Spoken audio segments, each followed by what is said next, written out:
Hey there, it's Logan Christopher with the Legendary Strength Podcast, and today I have a special guest, and we'll be getting into an exciting topic, mostly centered around deep breathing and how this can be used to enhance your performance and a whole lot of other stuff. So today on the call with me, I have Jon Haas. Thanks for joining me today, Jon. Hey, Logan, thanks for having me on the call. I appreciate it. Yeah. This should be a lot of fun. So for people that are not familiar with you, can you give a bit of your background information? Sure. Basically, I have been a student of martial arts, physical culture, and strength martial arts for about 30 years, and physical culture and strength maybe almost as long. I got, very interested in it when I was a kid, and watching Bruce Lee movies and Saturday morning kung fu movies, and just seeing how, as I grew up, reading how Bruce Lee would incorporate strength and conditioning into his martial arts practice and how he thought that would make him a better martial artist. So as an aspiring martial artist, I decided, you know what, that's probably a wise move, and it's something I should start looking into. So as I grew up, I started studying all manner of, strength and conditioning, fitness, physical culture, alongside martial arts. What sort of martial arts are you into? Well, I currently, I've been doing a martial art called Bujinkan, Budo Taijutsu, which is a Japanese martial art, and it's something that was used on the battlefields of feudal Japan. So the martial arts are about 900 years old, and what they do is they incorporate self-defense, protecting others, and all types of techniques that were used to defend and save somebody's life in a real battle-type situation. So there's no real sport application. It's just, a combat-oriented martial art. Right. Oh, awesome. Could you tell us a little bit about the sort of physical training? I mean, obviously it's going to have evolved over the years, but what's some of the typical stuff that you do in your strength and conditioning training outside of your martial art in order to improve that? Well, what I do, a lot of what I do is centered around joint mobility, breathing exercises, some yoga practice, as well as working with a lot of work with kettlebells, club bells. We do tons of body weight exercises with my clients and personally. That's a good combo. You can cover a lot of ground with those tools. Absolutely. I found that as I progress, I always fall back onto the basics, what's going to make me healthier and also improve my performance in martial art and also in life. So, obviously the staples of breathing exercises, mobility work, flexibility, and agility all have to be part of my daily personal practice. And then I do the, supplement all that with strength and conditioning. Yeah, there's so many different qualities of movement that if you're a martial art and really any sort of sport, they really need to all be brought up. You can't just focus on one thing like flexibility or just strength if you really want to be better at moving. It takes a lot more than that. Absolutely, yes. Okay. So what got you really started on incorporating deep breathing, and what set you looking in that area? Because depending on what people are looking at out there, some people have a big focus on that, and other ones it's really not much of a focus at all. So what really got you focused in that area? Well, for me, it was always, I absolutely love to read. I read pretty much everything I can get my hands on, and if I find a topic that interests me, such as martial arts, I'll read. I'm not limited to looking at the martial art I study. I am open to reading and studying about pretty much every martial art from India to China to Russia and Japan. So as I was doing all this reading and research growing up, I noticed, one common denominator of master martial artists. And it was that they were always talking or doing some type of deep breathing exercises. And you look at, you know, anywhere from Leshiba, who founded Aikido, to, you know, other masterful martial artists in different countries. They're all talking about some type of breathing exercises that they're doing. So my thought was, well, if these guys are doing it and they're operating at this high level, shouldn't I be doing that too?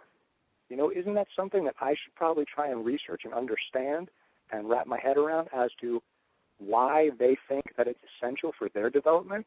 And if I want to get to a high level myself, should I do the type of training that they do? So that was kind of the impetus that led me to start studying these breathing methods. And that makes a lot of sense, and I would agree with you there. If all these top people are talking about it, there's probably good reason. So what would you say it sort of boils down to? What is the reason that you really should focus on your breath as opposed to, you know, just doing other things?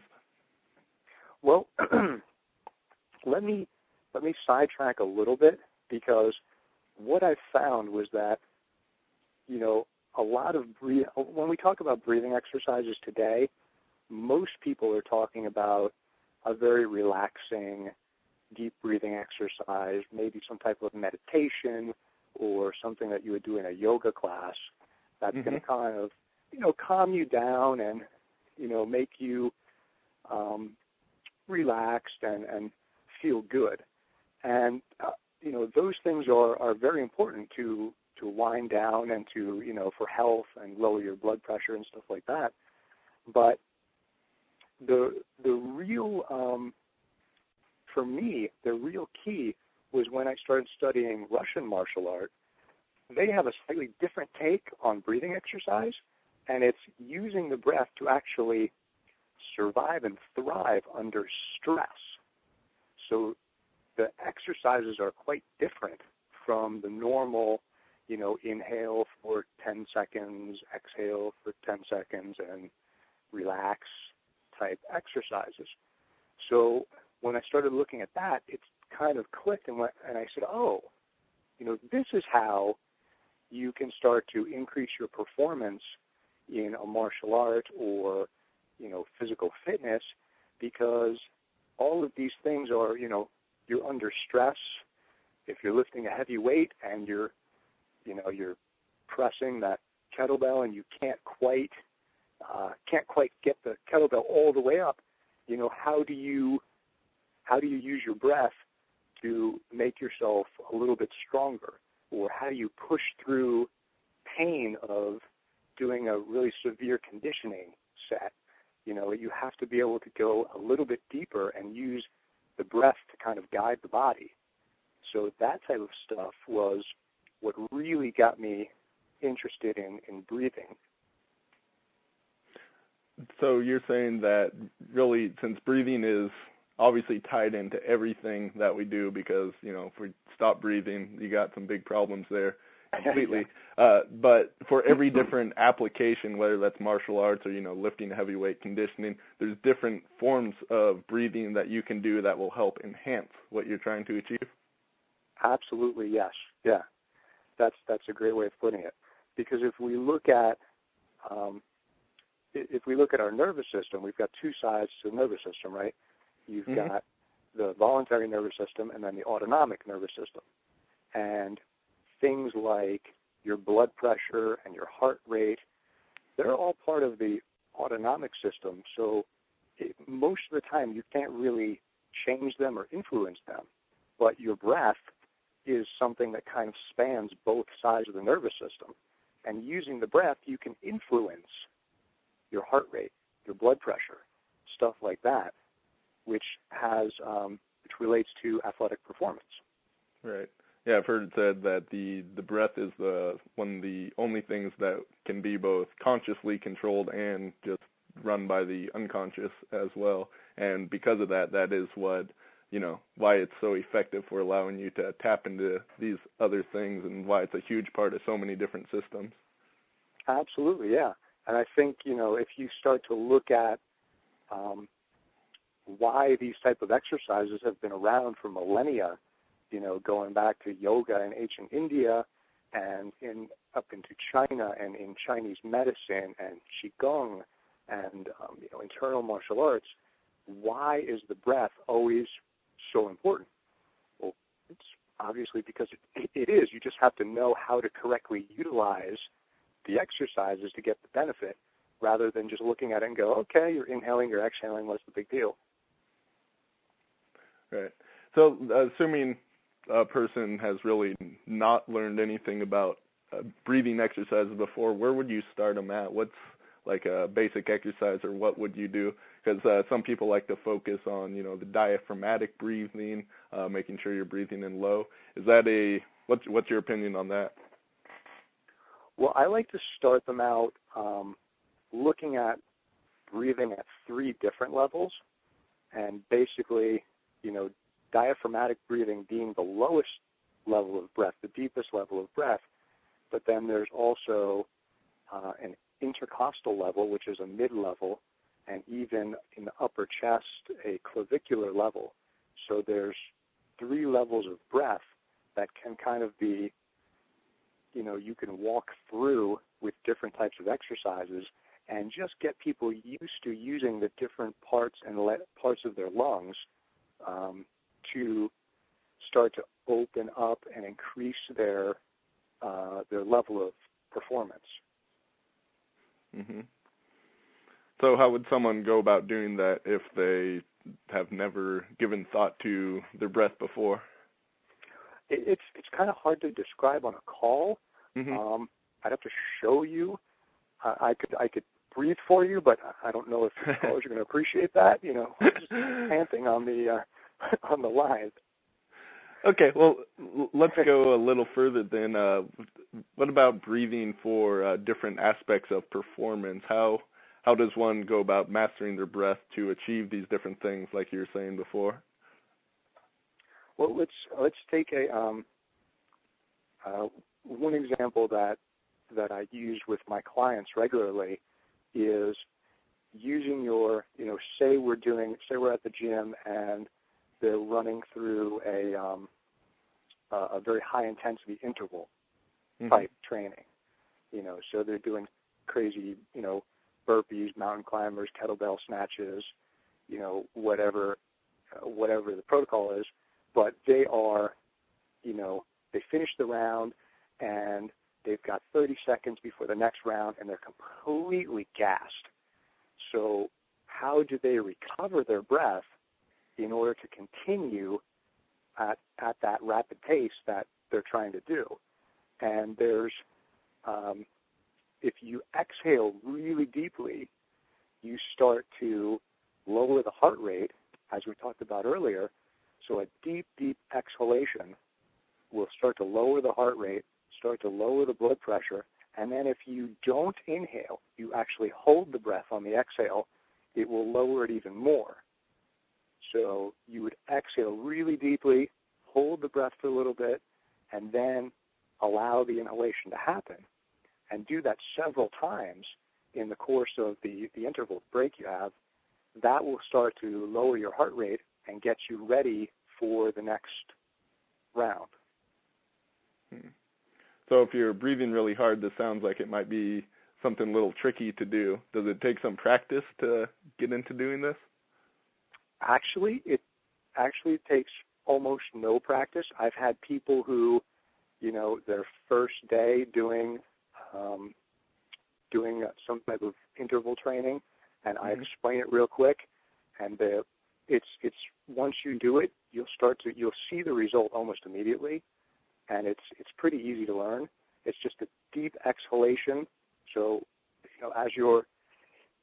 so for example, if you're standing, right? I'm standing, my pelvis is going to tuck up, so it's going to roll slightly. My shoulders roll slightly down. I squeeze the core and pull the belly to the spine, exhale as deeply as I can, and then keep that contraction for a little bit, and then release the belly and allow the inhalation to happen. And then I repeat that two to three times. How fast of a, or you're saying you allow the inhale to happen, so instead of just trying to bring in air, just from releasing the pushing out of air, that brings the air back in, right? Exactly. Think of like a bellows. Mhm.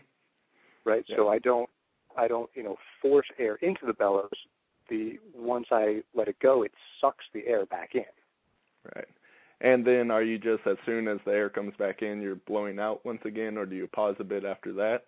Or is it just all the focus is on the exhale? The focus is on the exhalation. To lower the heart rate and the blood pressure, the focus is on the exhalation. Okay. Yeah, I just tried that while you were describing it, and I could feel that sort of the relaxation, and it's interesting feeling that you get from doing that. It works pretty well, and obviously, the more you practice it, the better it's going to work. Mm-hmm. It's like a skill. But the first time you do it, you can still see or feel a result. So as you continue to practice that with your training, you'll get better and better at the skill of the exhaling and lowering your heart rate.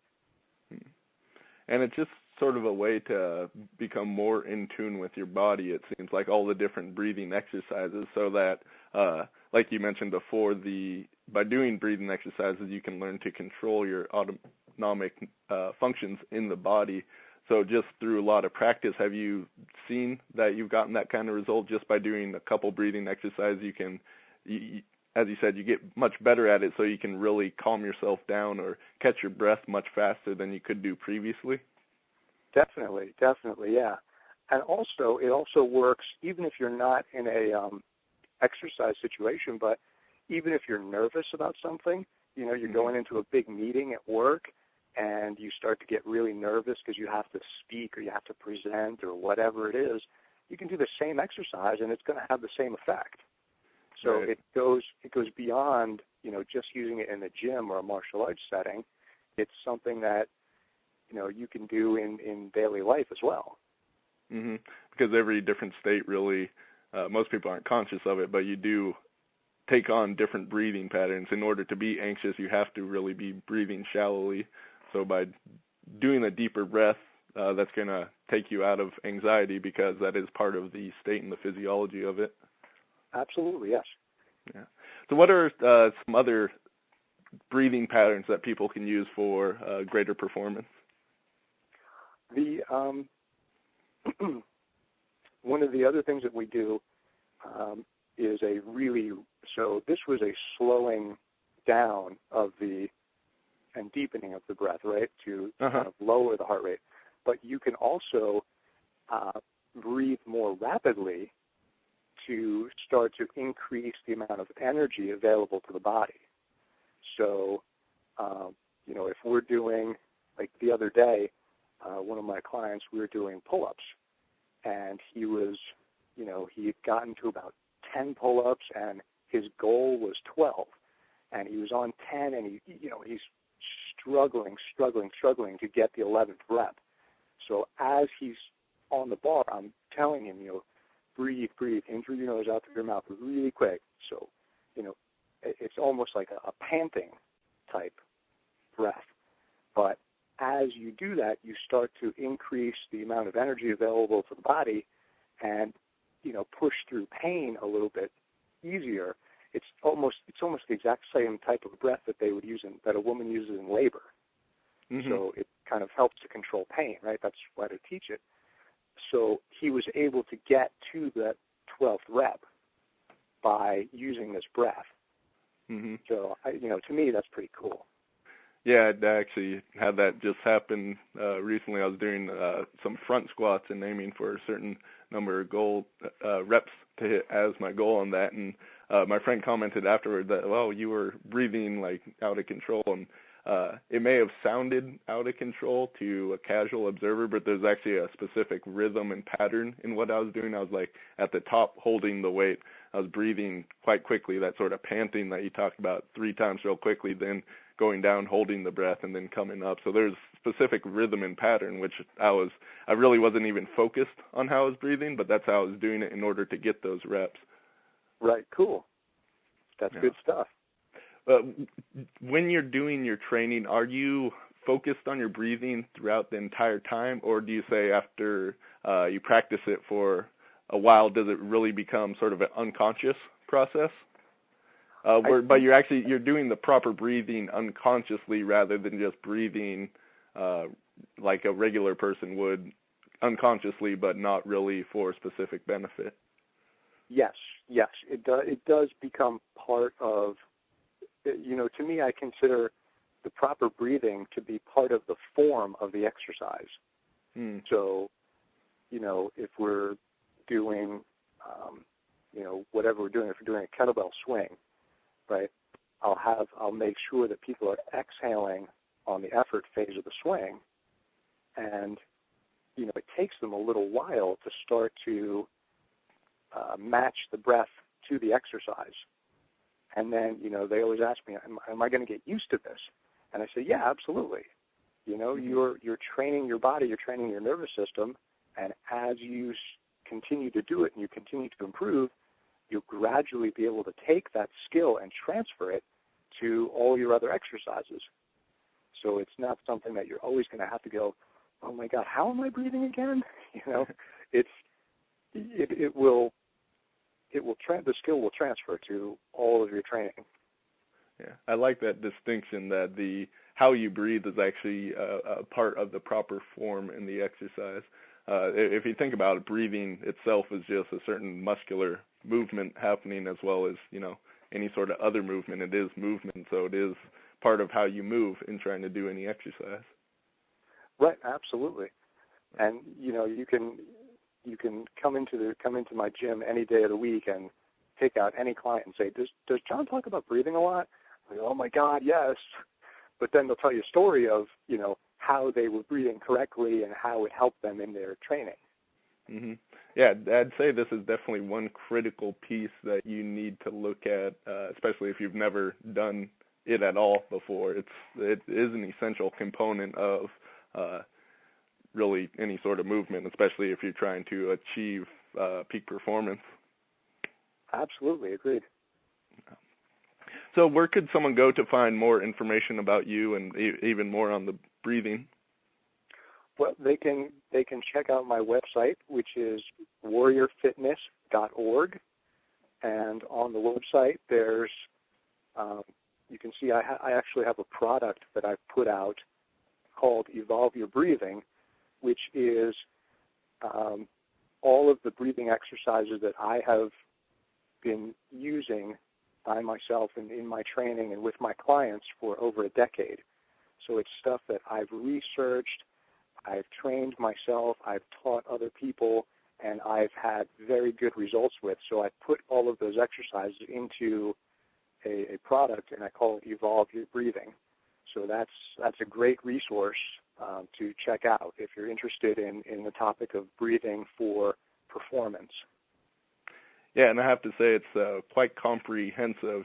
I've been doing this sort of stuff, and like you, investigate a lot of breathing exercises over the years, and going through your course, there's quite a bit of new stuff for me. So it's very comprehensive, and I think it's well worth the price. Cool. Thanks, Logan. Yeah. So is there any final things that you'd like to share that maybe I didn't ask about that you think would help the people listening here? Basically, I think that, if you're, one of the things that I would say is that if you're interested in any type of strength training, if you're interested in improving your performance, if you're interested in martial arts and becoming great at something, then you kind of have to follow the people who are legends in their field. And to me, I think, like you with the strongmen, looking at these guys and trying to follow what they're doing, I think that's awesome. And, I would encourage people to, find the area of interest and start to look at, who are the really greats in this field and what were they doing? How were they training? Not just what they said and what they wrote, but look at how they actually trained, and then see if you can train that way, because there's a reason that they were great, and it's not from, it's not because of their genetics or, their parents or whatever. It's because of what they did in their lives and how they trained. So, you have to emulate these people and try to become as great or even greater than they were. Yeah, I agree, and I think you had a real important point in there. Is you can't always just look at what they wrote about doing. In some cases, they didn't give the full truth, or even some people may have lied about what they actually did because they didn't want people to know their secrets. But in other cases, and I'd say this happens far more, they really didn't know how to, put their ideas out there about what they were actually doing, or there's a lot that they were doing that they're unconscious of, that those can be the hidden components that really led to their success. So like you said, you sometimes have to go much deeper than the writings, which unfortunately isn't always easy to do, but really have to look at the whole picture in order to be able to model them properly and get those best results. Right, absolutely. All right. Is there anything else you want to mention? No, I think that's about it. Okay. Well, definitely. Go ahead. Oh, no, that's okay. Go ahead. I would say just take these, I guess we went over 2 different breathing exercises. Take them, start applying them into your training, and you'll see, like Jon said, some results from them right away. It really is an important factor in your training if you want to reach the best success that you can do. Like I said, the breath is an important component of the form, and if you think about it, for anything you're trying to do, there will be a best sort of breathing pattern that will work for what you're trying to accomplish, and it may take some thought and practice and devotion to it to figure that out, and it does depend entirely on different exercises that you're doing, different things you're going for, but that is available there, so you're going to have to work with it to find what works best. That's a great summation, yeah. Yeah. All right, well, thank you very much, Jon. And like I said, check out warriorfitness.org. If you're checking this out on legendarystrength.com, I'll have links over to his website and also the Evolve Your Breathing product, which, like I said, highly recommend you check out if you want to take your breathing to another level, if you want to evolve it, like the title says. Excellent. Thank you so much, Logan. Yes, thank you, and look forward to next week where we got, podcast every week. Got some cool stuff coming up. Thanks, everyone, for listening, and talk to you soon.